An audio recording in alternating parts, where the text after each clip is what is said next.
माशुम چې لا نابالغ دی چې هغه په لاره باندې روان وي نو موږ په فخر سره دا ویلی شو چې وګوره د آسماني کتاب حافظ روان دی. د دې وجې نه علما لیکي چې کوم ماشوم قرآن په یاد کو تدنه الله تبارک وتعالی هغه کار واغست کوم کار چې به الله د پیغمبرانو نه اغستو.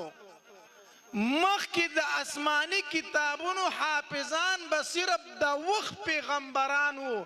نن زما او ستا ماشوم بچیم الله د آسماني کتاب حافظ جوړ کړی دی. ووایه الحمدلله. په دې ماشومانو باندې به په دې حافظانو باندې به نبی علیه السلام په میدان محشر کې هم فخر کوي انشاءالله. ستاسو په دې مدرسه کې ډیرو ماشومانو د الله کلام سر ته رسولی دی. زه په دې باندې تاسو ته د زړه د کومې نه مبارکي در کوم چې مبارک مو شه. رونو دا ډیره د خوشحالۍ خبره ده، دا ډیره د مبارکو خبره ده. تاسو به د علماو نه یوه خبره اوریدلې وي. علما وایي وی کم ماشوم چې قرآن په یادو باندې یاد کړو د سینې ته علوم نبویه ور واچول، د علوم نبویه حاصل کړو. د دې خبرې مطلب او مقصد څه دی؟ د دې مطلب دا دی چې مخکې الله تبارک وتعالی څومره آسماني کتابونه رالیږلي دي نو د هغې حافظ به صرف د دغه وخت پیغمبر و. د تورات حافظ صرف موسی علیه السلام و. د انجیل حافظ صرف عیسی علیه السلام و. د زبور حافظ صرف داود علیه السلام و. د وخت پیغمبر چې کله په لاره باندې روان و نو خلکو به ورته ډېر په تعجب سره کتل، وی وګورئ د آسماني کتاب حافظ روان دی. خو کله چې نبی علیه السلام ته الله تبارک وتعالی قرآن پاک ورکو نو قرآن پاک له الله دا معجزه ورکړه چې د وخت پیغمبر خو پرېږده، امتیان پرېږده،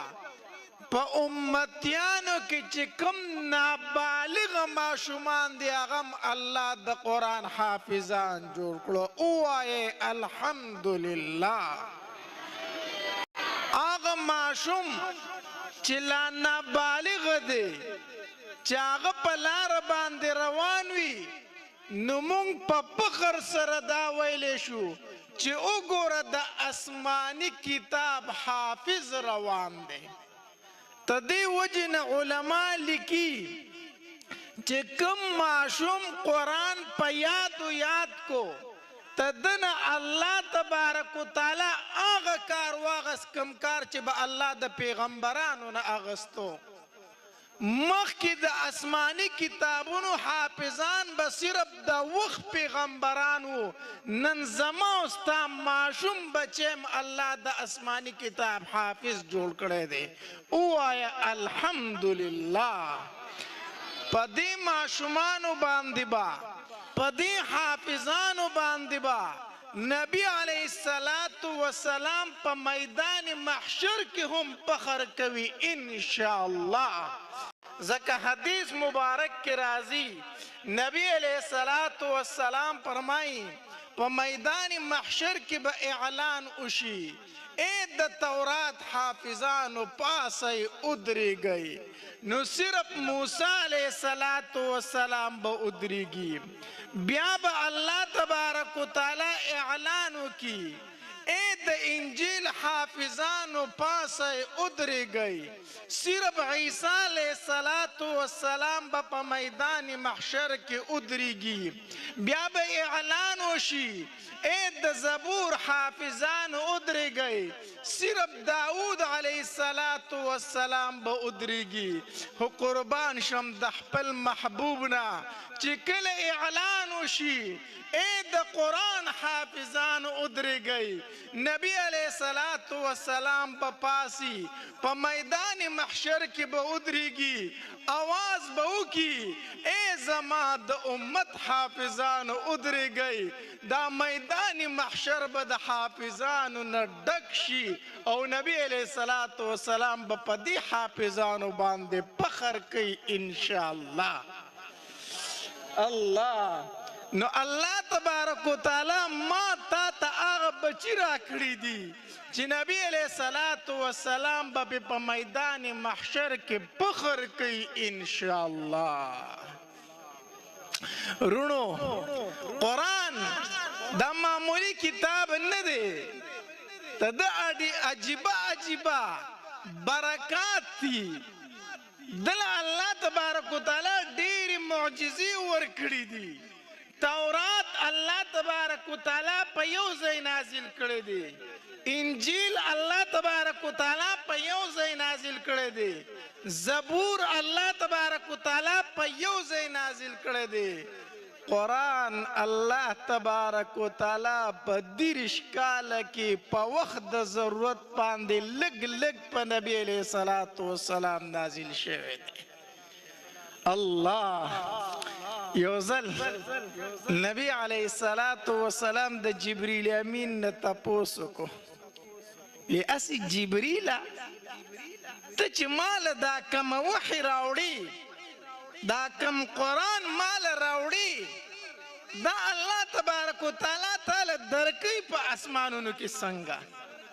دا تا ته څنګه میلاویږي جبریل علیه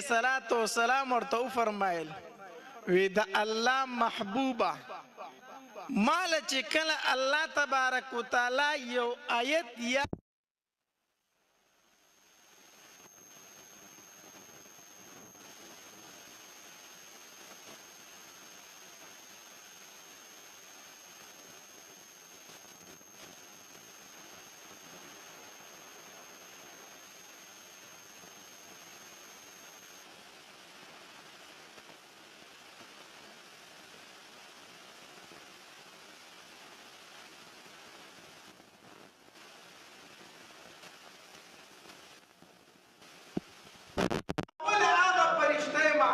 چې د الله تبارک وتعالی په دربار کې سر اوچت کوم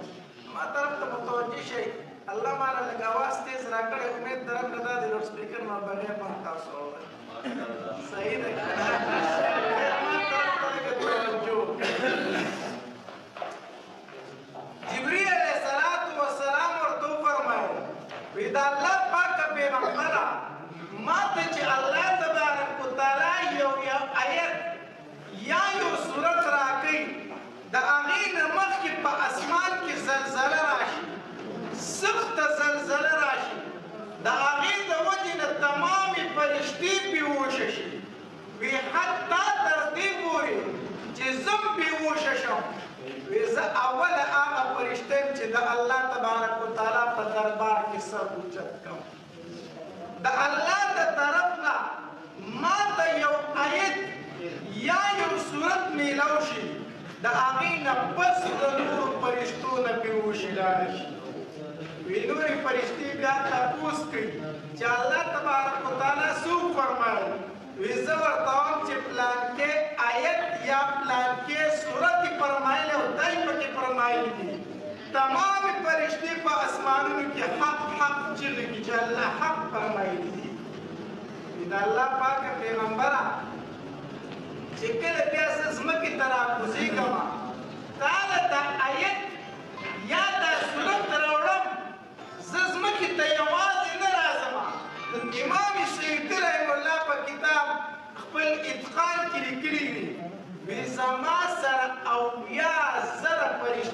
ښکته ځمکې ته راکوزي او بیا حدیث مبارک کې راځي په دغې اولیاو زرو فرشتو کې د هرې فرشتې سره اویا زره فرشتې نوري یعنی د قرآن یو یو آیت د قرآن یو یو صورت دا د لکو فرشتو په نگرانۍ کې ښکته ځمکې ته راغلی داسې معمولي خبره نه ده بیا به چې کله دا قرآن په نبي علیه السلام نازلېدو هغه حالت وګوره که نه عایشه بیبي فرمایي رضی الله تعالی عنها وی سخت د یخنۍ موسم به زما محبوب به زما په خوا کې ناست و په نبي علیه السلام به د وحي اثر شروع شو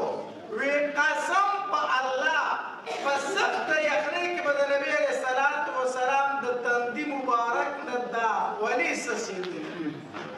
دومره به د وحي زور و د وحي زور زید ابن ثابت رضی الله تعالی عنه فرمایي یو ځل د نبي علیه السلام سره خوا کې ناست وم او د نبي علیه السلام دا زنګون مبارک زما په پتون باندې پروت و لکه څنګه چې دوه دوستان ناست دي که نه د یو تن د خپه د بل تن په خپه باندې داسې پرته وي د نبي علیه السلام دا زنګون مبارک زما په پتون باندې پروت و وی په دې دوران کې په نبي علیه السلام د وحي اثر شروع شو د وحي اثر به دا و چې د نبي علیه السلام رنګ مبارک په بدل شو رنګ مبارک په سور شو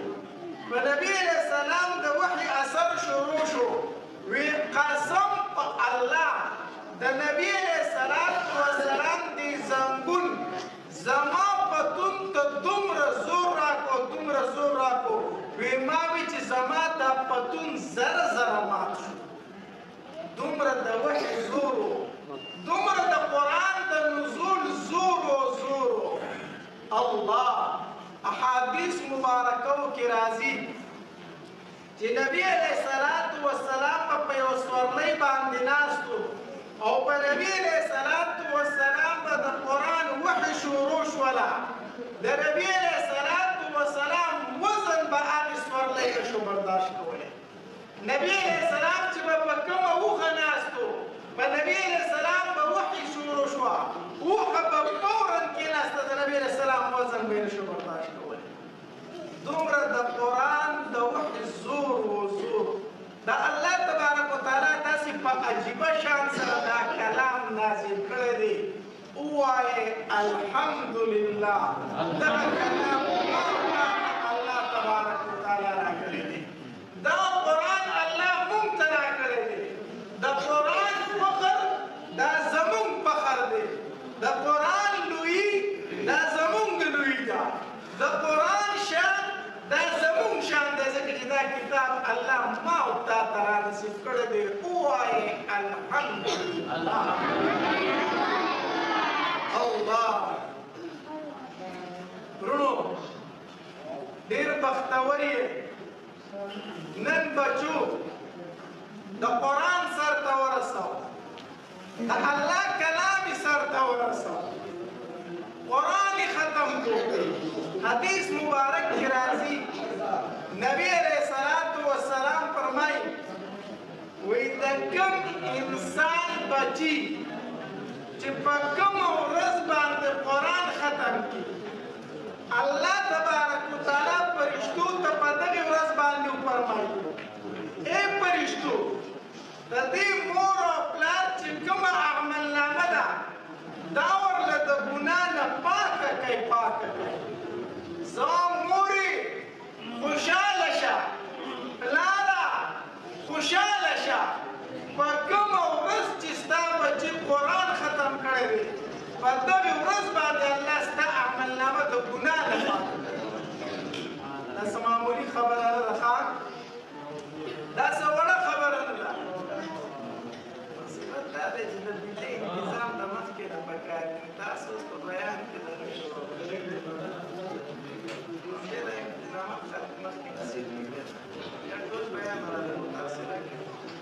زما خپل طریقه دا ده زما زما په بیان کې یو تنو درته زما خپله موضوع راښایي زما کومه خبره کې وکړې بعض کسانو مختلف طبیعتونه دي که نه دا هر سړي کې دا زما طبیعت دی چې په ما بیان کې یو تنو ودرې زما نه موضوع خطا وه چې ما کومه خبره کې وکړې ښه بهرحال بختور یې ډېر زیات و انتهایی بختور یې الله تبارک وتعالی حافظان بچی درکړي دي علما یې درکړي دي مدرسې درته جوړې کړي دي څومره چې د الله شکر ادا کولی شي دا کم دی څومره چې د الله شکر ادا کوي دا کم دی ورونو کو عزت غواړئ قرآن راوالی خپلو بچو له قرآن ورکئ الله تبارک وتعالی خو به عزت نصیب خپلو بچو له قرآن راوالی په دنیا کې هم الله عزتمند کړي په آخرت کې هم الله تبارک وتعالی عزتمند کړي قرآن په خپله عزتمند دی د دې قرآن سره چې د کوم څیز تعلق راغلی هغه شی عزتمند ګرځېدلی تاسو به کتلي په بازار کې به عامه کپړه خرڅېږي زه تو دا کپړه والو خو چې د قرآن دپاره ته کڅوړه جوړه کړو قمیص جوړ کړو هغه کڅوړه چې په ځمکه باندې پرتی ما ته یې راوالو ښکلې کړو اوچت تاخ ته یې اوچت کېږو دغه عامه کپړه وه خو چې تعلق یې د قرآن سره راغی نو بیا عامه کپړه پاتې نه شوله عام لرګی دی زه دوی په بازار کې واخلو خو د هغې لرګي نه چې قرآن له تخته جوړه شي قرآن رایل جوړ شي په هغې تخته باندې چې څوک سپک دي موږ ورته وایو ته ګستاخې ته بېادبه یې په کوم لرګي چې قرآن کېښودلی کېږي په هغې لرګي تخفیق دي ته بېادبه یې ته ګستاخه یې خبره هم دغه ده قرآن په خپله عزتمند دی د قرآن سره چې د کوم څیز تعلق راغلی وي هغه څیز به هم څه وي عزتمند وي کو دنیا کې عزت غواړئ قرآن راوالی الله تبارک وتعالی خو به په دنیا کې هم عزتمند کړي په آخرت کې به هم عزتمند کړي د دې مثالونه موجود دي د نبي علیه الصلاة وسلام په زمانه کې هم د نبی علیه السلام په زمانه کې یو صحابي و د رنګ تک تورو د حبشې نه راغلی و د مکې مکرمې په کوڅو کې چې به ګرځېدو وی دا څوک روان دی وی دا بلال حبشي روان دی دا د حبشو تور غلام روان دی هغه بلالو چې په لارو به ګرځېدو خلکو ورپسې خندل وی د حبشو تور غلام روان دی خو هغه بلال حبشي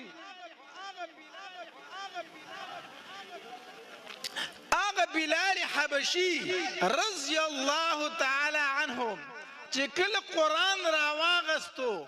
د سینې سره یې ولګو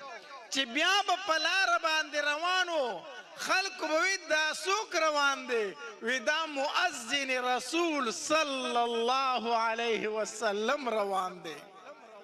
یا بلال حبشیو یا مؤذن رسول صلی الله علیه وسلم دا عزت ولا څه شي ورکو دا عزت ورله قرآن ورکو قرآن کو عزت په دنیا کې غواړي قرآن راواله الله تبارک وتعالی به دې په دنیا کې هم عزتمند کړي بلال رضی الله تعالی ته کوم عزت ورکړی وګوره که نه چې کله فتح مکه وشوله که نه نبی علیه الصلاة وسلام د خانه کعبې سره په خوا کې ناست دی ګیر چاپېره د صحابه کرام تاو دي د ماسپښین د مانځه ټایم شو اوس هر صحابي په دې انتظار دی چې په اول ځل به په خانه کعبه کې اذان کیږي په تاریخ کې په اول ځل به د الله د یووالي چغې په خانه کعبه کې ویلی کیږي چیرې دا عزت په الله چاته ورکوي په اسلام کې په اول ځل اذان دی په خانه کعبه کې چې دا لوی کار به الله د چا نه اخلي. هر صحابي په دې انتظار دی. نبی علیہ الصلوۃ والسلام دا سر مبارک روچت کو یو خوا بل خوا یې وکتل زما بلال چرته دی زما بلال چرته دی. بلال رضی الله تعالی راغی لبیک یا رسول الله د الله پاک پیغمبر حاضر یم حکم کوا. وی بلال نه ګوري د اذان ټیم دی اذان کول غواړي د الله پاک پیغمبر زه اذان وکم او بلال ته اذان وکا خو لاندې اذان مکوا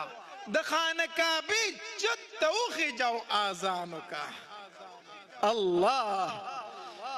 یو ځل چا د بلال رضی الله تعالی تپوس کو ای اسی بلال د فتح مکی په ورځ د چرته په وهم او ګمان کې دا خبره و چې نبی علیہ السلام به تا ته و چې اذان وکا اسی دا خبره د چرته په وهم او ګمان کې و. بلال رضی الله تعالی فرمایلی وی قسم په الله کو دا خبر زما په وهم او ګمان کې و چې نبی علیہ السلام به د فتح مکی په ورځ ما ته و چې ته اذان وکا. وی ځکه بلال خو په مکه کې غلام پاتې شوی و.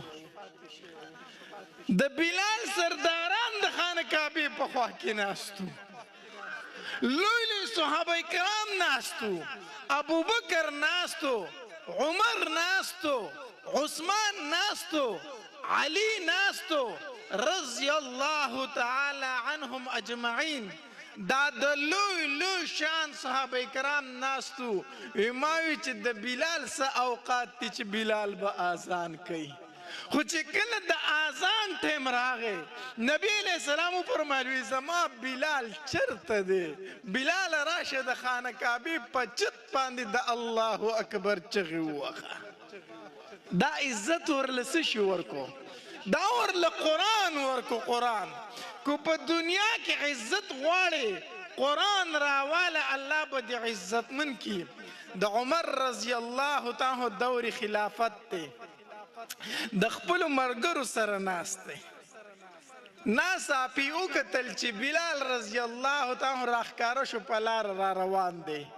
عمر رضی الله تعالی خپل ملګرو ته وویل وی پاسه ودرېږئ ستاسو سردار بلال را روان دی ستاسو سردار بلال را روان دی. یا بلال حبشیو یا مؤذن رسول وو یا بلال حبشیو یا سردار د صحابه کرامو. دا عزت بلال رضی الله تعالی ته چې ورکړی دی قرآن ورکړی. قرآن کو دنیا کې عزت غواړي قرآن راواله چې الله دې څه کی عزت من کی. د عمر رضی الله تعالی دور خلافت ته د مکی مکرمی گورنر یو تن مقرر کو چې څه وخت تیر شو ویزم د خپل گورنر معلومات کوم چې خلک ته رضا دی او کو خپه دی. چې لاړ گورنر روغختو گورنر ته وی د پلانکۍ محکمې مشر د څوک مقرر کړي د پلانکۍ محکمې مشر د څوک مقرر کړي. په اخر کې ورته وی د محکمې جنگلات وزیر د څوک ته د مکی مکرمه د جنگلات ناظم او وزیر د څوک دی دا د څوک مقرر کړي دی. گورنر ورته وی امیر المؤمنین ابن ابزه غلام ابن ابزه غلام. عمر رضی الله تعالی به غصه ډیره ورتله شان والله الله جلالی ورکړو دا رنگ مبارک سور شو د گورنر ته غصه ورله ډیره ورلره. وی تا ته چرته آزاد سړی نه میلاوي دو چې دا عهده دی ولا ورکړی وي د عهدې لایق خو آزاد سړی دی او تا یو غلام راوستی دی او په خلکو دی وزیر کړی دا دې څه چل کړی دی. نا گورنر ورته وی اے امیر المؤمنین ابن ابزه یقینا غلام دی حافظ قرآن دی یقینا غلام دی خو لوستونکی د قرآن دی نو ځکه مې تی وزیر جنگلات مقرر کړی دی. الله عمر رضی الله تعالی د سترګو نه اوښکې روانې شوې په ژړا شو وی زما محبوب څه رښتیا فرمایلي وو چې ان الله یرفع بهذا الکتاب اقواما ویضع به آخرین. الله په دې کتاب سره ډېر خلک روغورځول او ډېر یې اوچت کړل، ډېر یې روغورځول. د ابو لهب غونته کې حسنداره سړی، د ابو لهب غونته کې نسبداره سړی الله د دې قرآن په نه منلو سره نیست او نابود کو. او د بلال حبشي غونته کې او د ابن ابزه غونته غلامان په الله اوچت کړل، اسمان ته ورسول. ان الله يرفع بهذا الكتاب اقواما ويضع به آخرين. الله په دې کتاب سره ډېر خلک اوچت کړل، ډېر څه کړل راوغورځول. د عمر رضی الله تعالی دور خلافت دی، فوجونه پسې ورپسې دي په یوه لاره تیریږي. نو داسې چې یو بیابان ته ورسېدل که نه نو عمر رضی الله تعالی په سوچونو کې لاړ، ګیر چاپېره داسې حیران حیران ګوري یو خوا بل خوا او په سوچ کې تللی دی دا تیمیر دی چې ما پسې شاته لښکرې ولاړې دي، ما پسې شاته فوجونه ولاړې، دا خبره تېره شوې ده. ګرمي وه، د عربو ګرمي خو ډېره سخته ده چې شاته خلک تنګ شو. یو تن پکې آواز وکړو وی ای امیر المؤمنین په کومو سوچونو کې تللی، خلک در پسې شاته په غرمو ولاړ دی، دا ته په کومو فکرونو کې تللی یې؟ عمر رضی الله تعالی چې داسې سر راوګرځاو که نه او شاته یې وکتل چې ما پسې خو لښکرې ولاړې دي نو په ژړا شو. وی زه خو چې دې بیابان ته راورسېدم ما ته خپل زوړ وخت را یاد شو، ما دې بیابان ته اوښان راشړلي وو، نبی علیه الصلاة والسلام هدایت لا دنیا ته نه و راغلی، ما دلته اوښان سرولو نو ما له د اوښانو سرولو چل نه راته، نو کله مې یو ځای ته ځغلول کله مې بل ځای ته ځغلول، حتی در دې پورې چې ماښام شو را باندې. نو چې اوښان مې کور ته وږي وشړل که نه نو پلار مې راته ډېر سخت غوسه شو، وی ما ته وی چې عمره تا له د اوښانو د سرولو چل نه درځي، ته به ما له نور د کوم طرفه خیر راوړې، ته د اوښانو په سرولو نه پوهېږې نو زه به ستا نه څه د خیر تمه وکړم. وی نن هغه عمر په هغې میدان کې ولاړ دی او د شانه پسې اواز کېږي چې ای امیر المؤمنین، ای امیر المؤمنین. یا عمرو چې د اوښانو په سرېدو نه پوهېدو، یا عمر دی چې د مسلمانانو بادشاهي کوي، نن امیر المؤمنین ورته ویلی کېږي. دا عزت ورله څه شي ورکو؟ دا عزت ورله دې قرآن ورکو. قرآن رونو خبره مې درته دا کوله، کو عزت حاصلول غواړي، څوک عزت په مال کې ګوري، څوک په جیداد کې ګوري، څوک په قام نسب کې ګوري، کو عزت غواړي نو په قرآن کې وغواړه. الله به دې په دنیا کې هم عزتمن کړي، الله به دې په آخرت کې هم عزتمن کړي. یو خبره درته کومه، زنده مثال درته کوم، ښکاره مثال درته در کومه. د انسان دا قام نسب نه دی،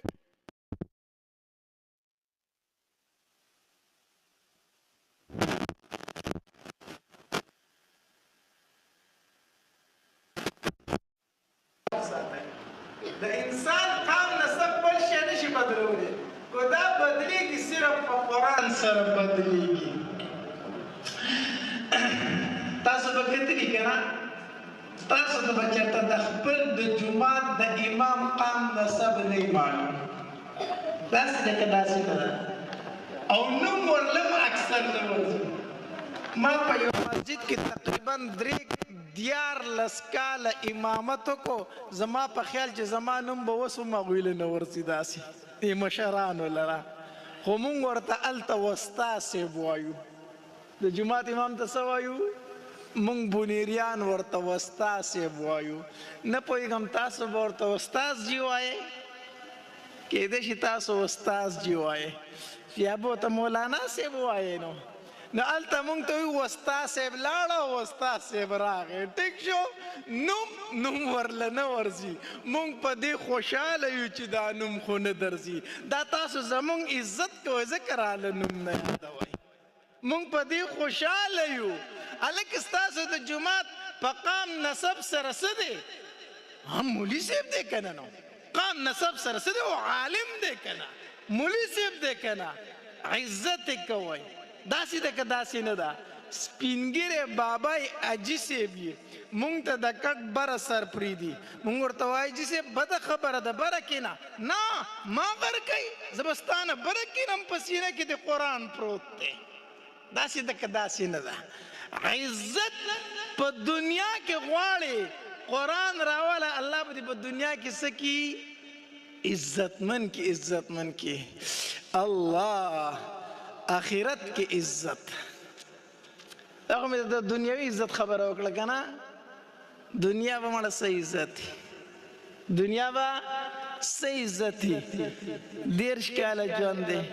80 کاله ژوند دی زیات نه زیات 100 کاله ژوند دی ختمېدونکی دی که نه عزت خو عزت د آخرت دی عزت د څه شي دی د آخرت عزت دی زوام هغې پلار ته زوام هغې مور ته ای مورې ای پلاره چې الله درله حافظ قرآن بچی درکړی دی او انشاءالله جنت ته خو به ځې ځکه چې مسلمان یې خو چې په جنت کې اعلان وشي چې پلانکې د پلانکې زوی چې حافظ قرآن دی هم غرفاء اهل الجنه دا د جنتیانو سردار دی دا د جنتیانو څه دی اسی په دنیا کې چې اعلان وشي چې پلانکې د پلانکي زوی غټ افسر دی نو دا پلار یې هسکه غړی ګرځي که نه ګرځي خو چې په جنت کې اعلان وشي چې پلانکې د پلانکي زوی د جنتیانو سردار دی نو دا پلار به څومره خوشحاله دا څومره عزت دی څومره عزت دی عزت خو اصل کې د آخرت عزت دی حافظ د الله ډېر لوی شان ورکړی دی حدیث مبارک کې راځي نبی علیه الصلاة والسلام فرمایي وایي کله چې یو ماشوم حافظ قرآن جوړ شي الله تبارک و تعالی په اسمان کې فرشتو ته وفرمایي ای فرشتو تاسو لاړ شئ د حافظ قرآن خواله فرشتي تپوس کوي الله سره لاړ شو ته د اعمال لیکو نه اعمال لیکون کې فرشتي خو سره د مخکې نه موجود دي الله مونږ سره لاړ شو الله تبارک و تعالی ورته فرمایي تاسو د حافظ قرآن تعظیم لاړ شئ تاسو د حافظ قرآن احترام لاړ شئ تاسو د حافظ قرآن پروتوکول لاړ شئ ای او خبره درته کومه ته د حافظ قرآن سره سیواګري فرشتي دا د نورو انسانانو سره نه ښه نو کوم مور او پلار له چې الله حافظ قرآن بچی ورکړی دی زه دغې مور او پلار ته وامه مورې پلاره چې کله حافظ قرآن بچی در سره په دسترخوان باندې ډوډۍ ته کېناستو نو ځان ته به د نبي علیه السلام دا حدیث رایاد کړي چې د حافظ قرآن سره د الله پاکې فرشتي وي ووایه پلاره ووایه مورې وایي نن زما په دسترخوان باندې زما سره د الله پاکې فرشتي ناستې پلاره الله حافظ قرآن بچی درکړی دی مورې الله حافظ قرآن بچی درکړی دی کله کله د شپې د کوټې ته ورښکاره کېږه د حافظ قرآن بچی به ودی په کټ کې او ته به یې دې سر ته ودرېږي او ځان ته به د نبي علیه السلام دا حدیث را یاد کړي چې د حافظ قرآن سره د الله د رحمت فرشتي وي ووایه وایي نن زما په کوټه کې زما د بچي سر ته د الله پاکې فرشتي ناستې دي داسې بچی الله درکړي دا معمولی خبره نه ده ښا دا معمولی خبره نه ده کوم مور او پلار له چې الله حافظ قرآن بچی ورکړی دی او دې بیا هم د خلکو نور مال دولت ته زیریږي ځان دا مور او پلار ډېر لوی ناشکره دي ډیر لوی ناشکره دي ځکه فخر چې پکار دی دا په قرآن پکار دی په مال فخر نه دی پکار په جایداد فخر نه دی پکار دا هر څه ختمیدونکي دي عایشه بیبي فرمایي رضی الله تعالی عنها وی د نبی علیہ الصلوۃ والسلام سره خواته ناسته وه وی نبی علیہ الصلوۃ والسلام راته وفرمایل چې عایشه ان لكل شیء شرفا یتباهون به د هر شي د پاره د عزت څخه خبري د فخر څخه خبري خلک په فخر کوي تاسو به لیدلی کنه بعض خلک فخر کوي په مال باندې بعض خلک فخر کوي په جایداد باندې بعض خلک فخر کوي په گاډي او په بنگله باندې بعض خلک فخر کوي په نسب باندې په زنانو کې دي بعض زنانه فخر کوي په کالو پترو په جوړو جامو باندې خو نبی رسول الله سلام فرمایي عائشه زما امتیان به په نسب فخر نه کوي زما امتیان به په مال فخر نه کوي زما امتیان به په جایداد فخر نه کوي زما امتیان چې فخر کوي ان بهاء امتی وشرفها القرآن زما امتیان چې فخر کوي نو په قرآن به کوي زه هغې پلار ته وما چې الله وله حافظ قرآن بچی ورکړی دی وایم پلاره چې څومره فخر درنه کېږي نو وکړه چې څومره فخر درنه کېږي وکړه ووایه الحمدلله نن زما بچي قرآن سر ته ورسو وایه الله د دې ورځې ځای په ما کې نه و کومه ورځ چې وایه تا ما ته را نصیب کړله هغه مور او پلار ډیر زیات بختور دي او هغه مور او پلار ته زه د زړه د کومې نه مبارکي ورکوم کومو ماشومانو چې نن ختم کړی دی او زه به سیمه او زما به مبارکي سوي مورې پلاره تا له فرشتو په هغې وخت کې مبارکي درکړې وه کم وخت کې چې ځمکې او اسمانونه ملا نه وو حدیث مبارک کے راضی نبی علیہ الصلوۃ والسلام فرمائی اللہ تبارک و تعالی پخپلا د زمکه او د اسمان د پیدائش نظر کا لولان دی د سوره طه او د سوره یاسین تلاوت کو پخپل وکړو نو عزت کوي اخر کې درته یو خبره کوم شروع د شعبان میاشته ډیره بختوره میاشت شروع ده او د دې میاشتې څخه خاص سنت یو سنت د دې میاشتې دا دی چې په دې کې به روجې زیاتې نیسي عایشه بیبي فرمایي رضی الله تعالی عنها وی نبی علیہ الصلوۃ والسلام په یو میاشت کې دومره نفلی روجې نه دي نیولي څومره زیاتې روجې چې د دې شعبان په میاشت کې نیولي دي وی حتی تر دې پورې چې په ما به کمې فرضي روجې وي فرضي روجې وی ما به اکثر دې میاشتې ته پرېښودې وی ما به وي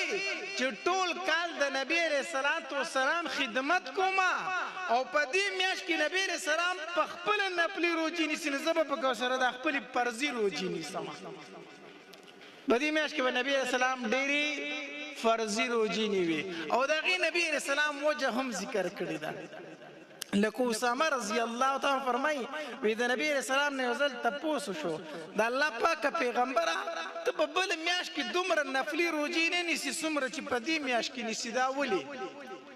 نو نبی علیہ الصلوۃ والسلام ورته او فرمایلو وی زه په دې میاشت کې نفلی روجی زکه زیاتې نیسم کنه چې د ټول کال اعمال نامه د الله په دربار کې په دې میاشت کې پیش کیږي د ټول کال اعمال نامه چې څومره په دې کال کې څومره عملونه تا کړي د الله په دربار کې دا په دې میاشت کې پیش کیږي نو نبی علیہ السلام فرمایل وی زه دا غواړم چې زما عملونه الله ته پیش کیږي چې ما روزه نیولې ما څه نیولې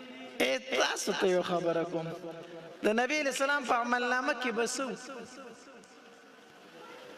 د نبی اسلام په عملنامه کې خو بدو کنه چې په مخ ورته لاړې ټوکړي او نبی اسلام معاف د نبی اسلام په عملنامه کې بدو کنه چې په لارې ورته غني ورويشتي او نبی اسلام سکو معاف کو د نبی اسلام په عملنامه کې بسو چې د سټ نه ول صادر تاو کو جټکه ورکړه زمکه ته راتاو کو خو نبی اسلام سکو معاف کو د نبی اسلام په عملنامه کې بسو د کندو سره پیټي وچتاول یتیمانانو له روزي وړل د نبی اسلام په عملنامه کې خو صرف داو کنه ګناه خو پکې نه و خو نبی اسلام فرمایي وي زه غواړم چې زما عملنامه د الله په دربار کې پیش کیږي چې ما سني ولي روزنی ولي اسی ما ته د خپل ټول کال باندې نظر واچو زموږ عملنامه چې د الله په دربار کې پیش کیږي اسی د ګناونو نه بډکې کډک باندې دروغ بپکی کنزلی بپکی غیبت بپکی چغلی بپکی منص پر خودل بپکی هر قسم گناه به زمون په عملنامه کې موجود وي خو چې د الله په دربار کې پیش کیږي او الله زمون د اعمالو ته وګوري او دلته مونږ ته نظر وکړي چې د خو زما د یری نه روزنی ولیدا الله قاضي چې کله په انسان فیصله کوي په مجرم کنا خو چې دی مجرم ته وګوري چې ډیر بدحاله لوګي تنگ دی په بدن باندې کپڑا نه یو ډیر بدحاله نو دا قاضي په سزا کې سپکاوي وکونه کی لای په ترسيږي کنا چې الله زمونږ عملنامې ته وګوري او بیا مونږ ته وګوري چې مونږ روزنی ولیدا الله تبارک وتعالى فرمایي زه په څنګه سزا وورم او زما د یری نه روزنی ولیدا خیر دې دا ګناونه ورله پنې کو سره بدل کړي او ګناونه ورله بس سره بدل کړي نو یو نبی اسلام فرمایل وی د انسان عملنامه د ټول کال د الله په دربار کې په دې میاش کې پیش کیږي نو زکه سني سما روزي نسم یو وجه شو او دویم دا دی چې ملک الموت د روح کال د مړو لیست چې اواله کیږي ناغم په دې میاش کې اواله کیږي پدې میاش کې چې را روان کال به کم کسان مري نو ملک الموت ته لیست ملاوي ګناغه پدې میاش کې نبی اسلام فرمایل وی زه غواړم چې زما نوم او زما لیست ملک الموت ته حواله کیږي په داسې حال کې ورته حواله شي چې ما روزنی ولي ما سنی ولي روزنی ولي نو کو تاسو خیال کړئ کنه د یو سړي سره د ضروری کاری الله الکمال پلان کې راولا ډیر ضروری کار مې دی وسره خو اگر هتلې نشي ډیر کمزور دی ګوره ډیر په آرام سره راولا نو چې زمونږ نو ملک الموت ته حواله کیږي او مونږ د الله د غیر نه روزنی ولي الله تبارک وتعالى فرمایي اے د پلان کې بنده نوم می در کو خو زما د غیر نه ګوره وګي تګي د لګ آرام ور سره وکا په سہولت زما خواله راولا نو دې میاش کې نبی رسول الله سنوي روزي زیاتې نیوي نو کوم عمل په دې میاش کې ډیرو کوي روزي زیاتې نسې سني سي دا مې درته اخیری ځامر میو زمواري غنلا ځکه چې بختور میا شروع ده نو دا عمل د مرتزه کا مخه تکو چې په دې میاش کې ډیر سونی سي روزي ونسه محتمم سیب څه شو چرته لاړو محتمم سیب محتمم سیب د مدرسې څنګه غیر د خبرو ختم چت نشته چت نشته کنه څومره وخوشو یو کال نه زیات وخوشو او د کړکو باندې زما په خیال دروازې هم نشته ده ساده دی ته ګټه کړی دي اول خدا خبره کوم چې دا ځای چا چې هم ورکړي الله تبارک وتعالى دی ورله د خپل شان بدلی ورکړي الله تبارک وتعالى دې دا ځای قبول کړي اخو غټه قرباني کړې ده چې په دومره قیمتي ځای کې د ازمکه ور کړې ده خود دې محلي والو ذمہواری صد پدی باندې بلډینګ جوړول د پاسه چار دیوالی شوی دا خو لینټر پې نشته دی لاندې کړکۍ لګېدلې دي خو دروازې پې نشته مولانا صاحب ورته ټوکې اچولې دي اس یو خبره درته کومه چې تاسو په شریکه باندې راولګئ ټول دا محلې والا نو دې کړکو ته به دا ټوکې پاتې شي نه زمونږ په کورونو کې مونږ کړکو ته داسې پردې اچولي چې یخ هوا پکې دننه راځي نه شیشې ورته لګو په شیشو کې ډولناکې او ګرانې شیشې ګورو داسې ده که داسې نه ده نو د الله په کور کې ولې کړکو ته ټوکې ځوړند دي څه به کوو جوړو به کو نه به جوړو محلي والا لاس اوچت کړئ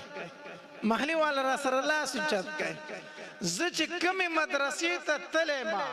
او په هغې مدرسه کې کار پاتې نو ګوره زه ډېر سخت خفه شوی یم دا مولانا صاحب په دکاندارانو باندې ګرځي چې ما ته د مدرسې کار پاتې دی ماله چنده راکوي او سبق په پاکستاسو بچو ته وایي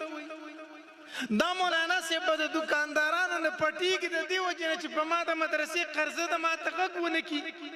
او بچو ته په پاکستاسو سبق وایي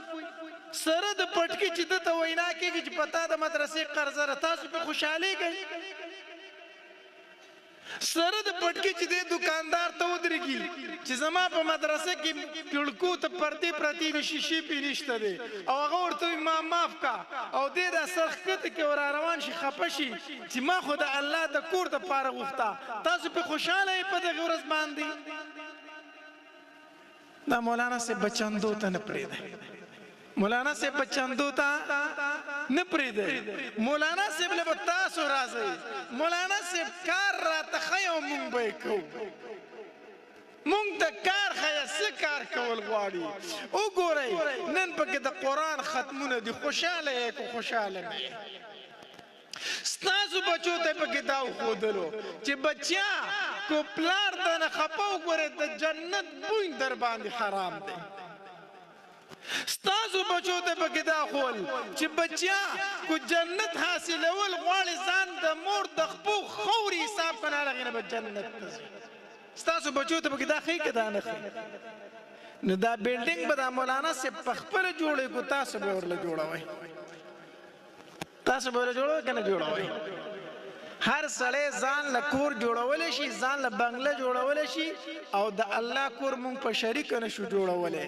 په تاسو باندې صرف هغه خپل د زړه بړاس نه وباسم ګوره یو خبره درته کومه د زړه بړاس به تاسو وباسم الله له به څه جواب ورکومه الله له به څه جواب ورکوم خو د دې الله د کور فکر دی را سره ستاسو په دې ذهن کې یو خبر راولم چې ګوره دا د شریکې کار دی دا د شریکې کار دی انشاءالله دا په شریکه کوئ ټیک دا پروګرام چې ختم شي